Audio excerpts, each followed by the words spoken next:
નમસ્કાર, આપ જોઈ રહ્યા છો સ્પાર્ક ટુડે ન્યૂઝ। મળતી માહિતી અનુસાર રાજકોટની પાલ હોસ્પિટલમાં સારવાર લેતી સ્ત્રી દર્દીઓના નર્સ દ્વારા ઇન્જેક્શન આપતા વિડીયો વાયરલ કરવાના કેસમાં વધુ 3 આરોપીઓને ઝડપી પાડતી સાયબર ક્રાઇમ બ્રાન્ચ અમદાવાદ શહેર, જેમાં પકડાયેલા આરોપી નામે પરિત ઘનશ્યામભાઈ ધામેલિયા, રાયન રોબિન પરેરા સાથે જ વૈભવ બંડુ જાતે માને, જેઓને પકડી પાડી કાયદેસરની કાર્યવાહી હાથ ધરેલ છે।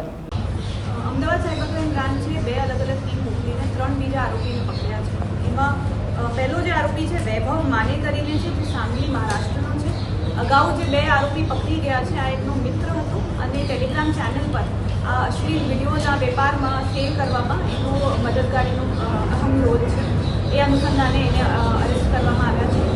ત્યારબાદ આપણે 2 આરોપી પકડ્યા છે, પરિત ધામેલિયા કરીને જે સુરતનો રહેવાસી છે અને રાયન પરેરા જે વસઈ મહારાષ્ટ્રનો રહેવાસી છે। આ બંને હેકર હતા। બંને લોકોએ ટેલિગ્રામના માધ્યમથી અગાઉ 1 વર્ષ પહેલાં એક ટેલિગ્રામના માધ્યમથી એ લોકોએ હેકિંગ કરવાનું શીખ્યું હતું। એના પછી એ લોકોએ હેકિંગ સીસીટીવી હેક કરવાનું ચાલુ કર્યું હતું।